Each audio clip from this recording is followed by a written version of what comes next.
Une femme noire était entrée au commissariat sans que personne ne sache qu'elle était la nouvelle chef de la police. Insultée, méprisée, elle avait ensuite reçu un coup de poing haineux d'un officier arrogant, qui ignorait alors qu'il venait de mettre un terme à sa propre carrière. Lorsque sa véritable identité avait été révélée, tout le monde était resté stupéfait. Quel avait été le prix à payer pour cette arrogance? Arlington était une ville de taille moyenne du sud des États-Unis où la discrimination raciale dans la police restait un problème caché, malgré des décennies de lutte pour l'égalité. Les forces de police étaient toujours influencées par de vieilles idées, avec une discrimination raciale implicite. Les officiers blancs avaient tendance à être promus plus rapidement, tandis que les officiers de couleur, peu importe leurs compétences, étaient sous-estimés et avaient du mal à gravir les échelons. Avant la nomination de Vanessa Thompson, le département de police d'Arlington fonctionnait comme une institution conservatrice où les officiers vétérans entretenaient leur propre parti pris systémique dans l'application de la loi. Les remarques désobligeantes sur les personnes de couleur et même les incidents de brutalité policière contre les citoyens noirs étaient dissimulés de manière habile, malgré les plaintes de la communauté. Le changement avait été lent, car ceux qui détenaient le pouvoir au sein du système ne voulaient pas le voir évoluer. La nomination de la première chef de police noire de la ville avait été un choc pour les conservateurs du département. Bien que la décision eût été fortement soutenue par le maire et le conseil municipal, des murmures et une opposition silencieuse s'étaient fait entendre parmi les officiers. Vanessa Thompson, âgée de 45 ans, possédait 20 ans d'expérience dans les forces de police, ayant travaillé sur de nombreuses affaires criminelles complexes. Elle était connue pour sa pensée acérée, sa discipline de fer et son engagement inébranlable pour la justice.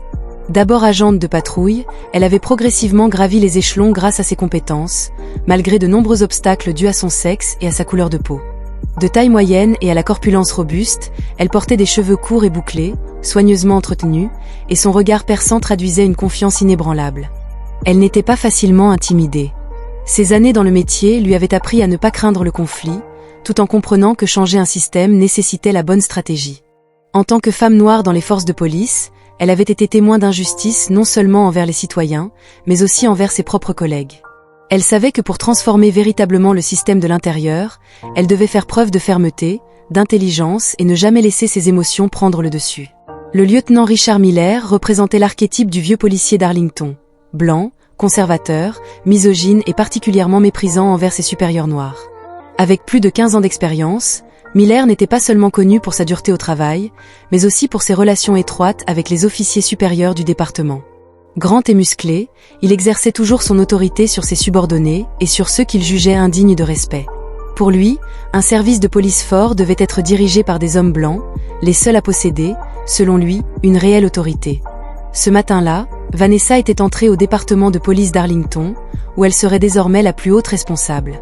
Mais au lieu de faire une apparition officielle, elle avait choisi une approche discrète, vêtue d'un jean foncé, d'une chemise simple et d'un blazer élégant.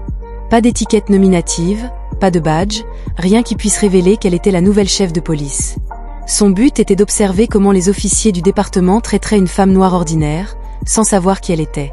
En franchissant les portes vitrées du commissariat, elle avait immédiatement ressenti l'atmosphère d'une organisation figée dans ses habitudes. Plusieurs officiers se tenaient blottis autour du comptoir de réception, discutant distraitement. Dans un coin de la pièce, un homme noir d'âge moyen, assis sur une chaise d'attente, affichait un air inquiet. Vanessa ne s'était pas précipitée à la réception. Elle était restée immobile, observant un officier blanc d'âge moyen, qui buvait un café en parlant à un collègue. Lorsqu'il avait remarqué l'homme noir assis, il avait pincé les lèvres avant de chuchoter à son collègue. « Encore un noir avec des problèmes. Voyons de quoi il se plaint aujourd'hui. » L'autre collègue avait ri, sans répondre. Vanessa avait froncé les sourcils. Ce n'était pas la première fois qu'elle entendait de tels propos, mais elle ne pouvait s'empêcher de ressentir un profond malaise. S'approchant du bureau de réception, elle avait aperçu un jeune officier absorbé par son téléphone, ignorant totalement les personnes qui attendaient. L'homme noir était là depuis plus de 15 minutes, mais personne ne lui avait adressé la parole ni proposé d'aide. Vanessa s'était alors éclairci légèrement la gorge. Le jeune officier avait levé les yeux vers elle, l'avait détaillé de haut en bas avant d'esquisser un sourire sans conviction. « De quoi avez-vous besoin ?» avait-il demandé d'une voix hostile. Vanessa avait scruté son visage avec attention. Elle y avait lu de l'indifférence, un manque de professionnalisme et une pointe de dédain. « Je suis ici pour voir les RH », avait-elle répondu calmement. Il l'avait regardée à nouveau, les yeux légèrement critiques, puis, sans répondre, il s'était retourné pour reprendre son téléphone, la laissant planter là. Elle avait mémorisé silencieusement son visage. Son premier jour avait commencé ainsi. Vanessa était restée immobile, observant attentivement le moindre fait et geste du jeune officier, toujours indifférent aux citoyens. L'homme noir attendait toujours. Son visage exprimait l'impatience, mais il n'osait rien dire. Elle avait soupiré et s'apprêtait à trouver son chemin lorsque qu'une voix grave avait retenti derrière elle. « Qu'est-ce que c'est ?» Vanessa s'était retournée et avait aperçu un homme corpulent, dans la quarantaine, vêtu d'un uniforme de police soigné. Il avait les cheveux châtain clair, courts, un visage carré et des yeux bleus perçants. L'insigne sur sa poitrine indiquait « Lieutenant Richard Miller ». Il l'avait détaillé de haut en bas, son regard empreint de jugement. Il ne l'avait pas salué, se contentant de croiser les bras avec un air agacé. « Que faites-vous ici ?» avait-il demandé d'une voix sèche. Vanessa avait gardé son calme. Ce n'était pas la première fois qu'elle faisait face à ce genre d'attitude. « J'ai besoin de voir les RH pour remplir les papiers », avait-elle répondu sèchement. Miller avait haussé les sourcils, un brin de sarcasme dans le regard. « Procédure, êtes-vous sûre d'être au bon endroit ?» Vanessa l'avait fixé dans les yeux. « Nous sommes au commissariat d'Arlington, je suis au bon endroit. » Miller avait esquissé un sourire narquois. « Je ne pense pas que les RH aient le temps de s'occuper de cas comme le vôtre. » Vanessa avait immédiatement compris l'allusion. Une référence subtile à sa couleur de peau, ou peut-être à son sexe. Elle n'avait pas réagi tout de suite, mais avait simplement répété, d'une voix posée, « J'ai besoin de voir les RH. » Miller avait éclaté de rire, avait jeté un regard moqueur à Vanessa avant de secouer la tête. « Regardez, mademoiselle, je ne sais pas si vous êtes là pour chercher un emploi ou déposer une plainte, mais nous n'avions pas le temps de traiter de questions aussi triviales. » Vanessa avait commencé à sentir son sang bouillir, mais elle l'avait gardé sous contrôle. « J'ai le droit de servir comme tout autre citoyen. » Miller avait ricané. « Droit ? Laissez-moi deviner. Vous veniez de finir de regarder un film sur Netflix et pensiez pouvoir venir ici revendiquer vos droits. » Quelques officiers à proximité avaient entendu ces mots et avaient éclaté de rire. D'autres lui avaient juste jeté un coup d'œil et avaient continué leur travail. Personne n'avait eu l'intention d'intervenir. Vanessa était restée immobile, gardant les yeux sur Miller. « Je voulais juste finir mes papiers. » Miller avait secoué la tête en soupirant artificiellement. « Écoutez madame, si vous aviez besoin d'aide avec les papiers d'aide sociale ou quoi que ce soit, vous feriez mieux d'aller au centre de soutien communautaire.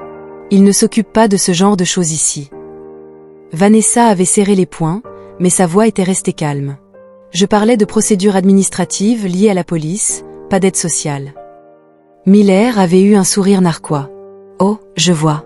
Laissez-moi deviner, vous êtes une de ces personnes venues surveiller la police, ou un nouveau genre de militant des droits de l'homme. » Il avait hoché la tête vers un groupe d'officiers debout, à proximité. « Les gars, quelqu'un veut aider cette dame à terminer ses procédures de surveillance. » Il y avait eu des rires, mais personne n'avait vraiment répondu. Certains des plus jeunes officiers semblaient gênés, mais d'autres avaient juste regardé Vanessa avec des yeux curieux. Vanessa avait expiré lentement mais sûrement. « Je veux voir le chef d'équipe des RH. » Miller avait marqué une pause une seconde, puis avait croisé les bras sur sa poitrine. « Pourquoi ? Parce que j'ai le droit de les voir. » Miller avait ricané. « Autorité, vous semblez aimer ce mot. Mais laissez-moi vous dire une chose. Ici, personne n'est obligé de faire quoi que ce soit, surtout pas pour ceux qui viennent ici et donnent des ordres comme s'ils ont du pouvoir. » Cette déclaration avait fait rire les officiers environnants encore plus fort. Certains d'entre eux avaient regardé Vanessa avec dédain. Vanessa n'avait pas ri. Elle avait gardé son sang-froid, mais la réponse était claire, Miller était le problème. Et pas seulement lui. C'était l'environnement toxique qu'il contribuait à perpétuer. Vanessa ne voulait plus prolonger cette conversation inutile. Elle avait regardé Miller droit dans les yeux et avait répété sa demande, cette fois d'une voix plus aiguë. « Je veux voir le capitaine des RH. Si vous ne pouvez pas m'aider, alors appelez quelqu'un qui le peut. » Miller avait marqué une pause. Il n'avait pas aimé la façon dont Vanessa parlait calmement, mais avec autorité. « Je vous demande un service auquel tout citoyen a droit. » Miller avait plissé les yeux, il n'avait pas aimé cette attitude.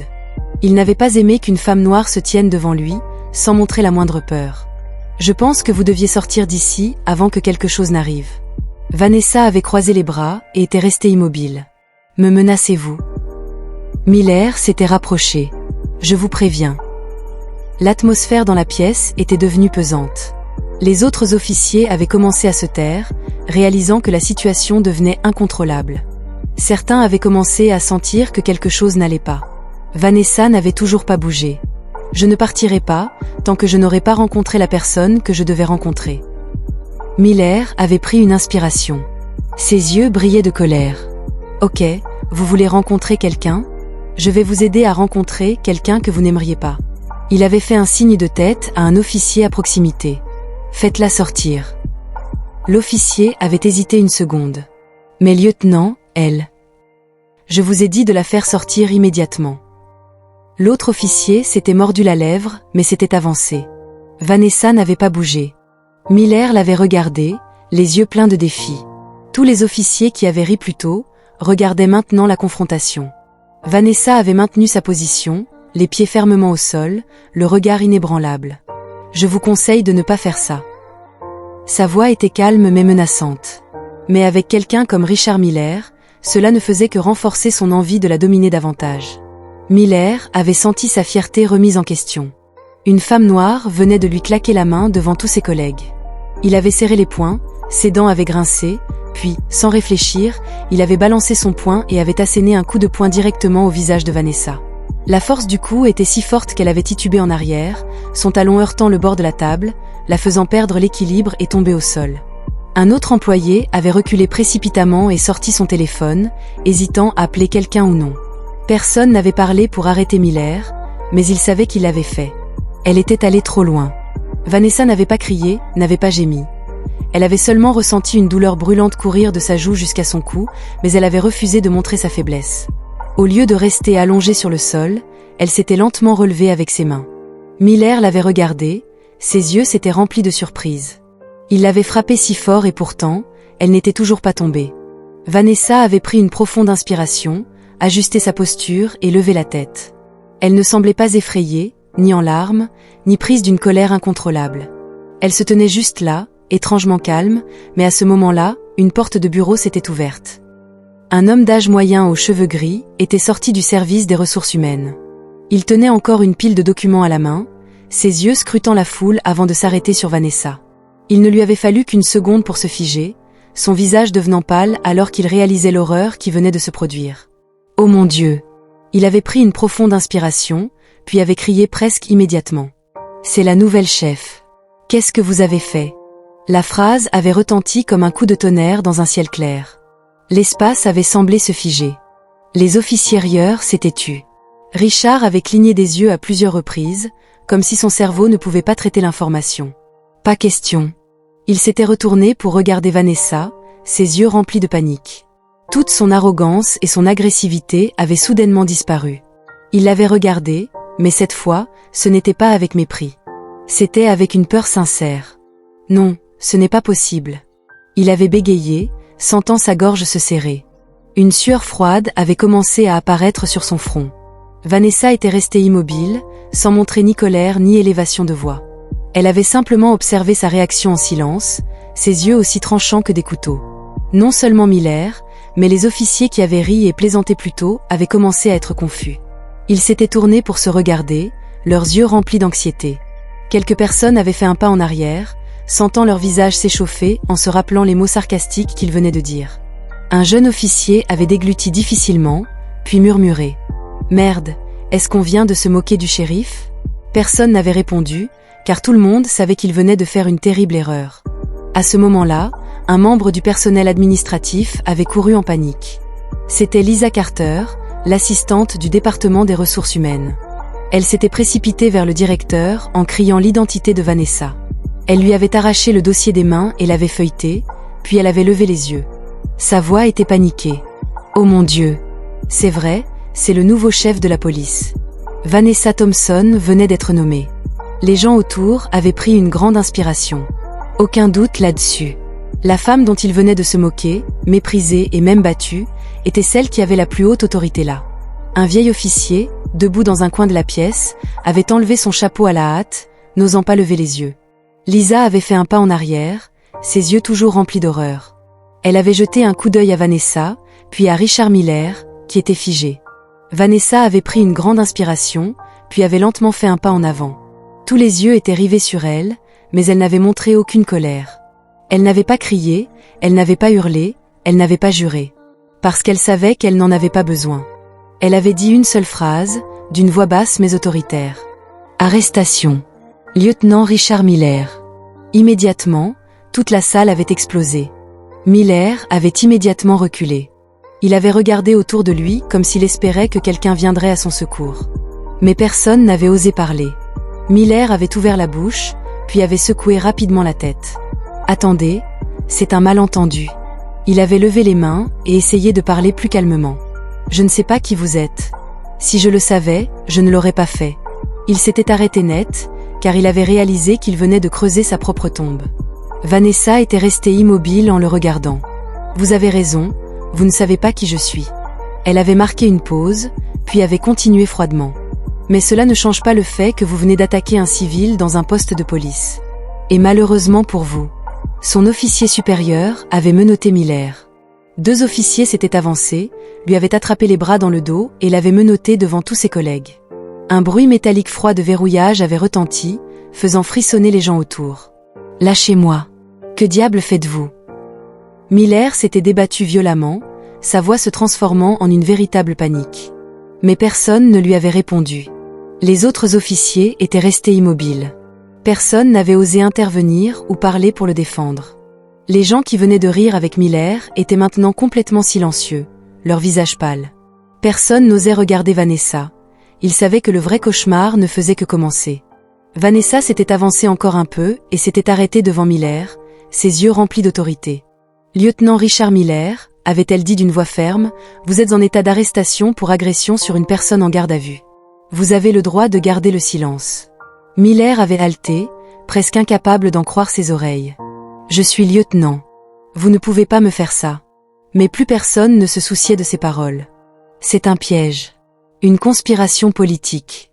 Je ne suis pas coupable. » Vanessa avait gardé son visage calme, impassible face à ses cris. « Vous aurez le droit de vous expliquer au tribunal, » avait-elle répondu froidement. « Mais maintenant, vous devez en assumer les conséquences. » Miller était resté immobile, les yeux pleins de panique, car il savait que cette fois, il ne pourrait pas s'échapper.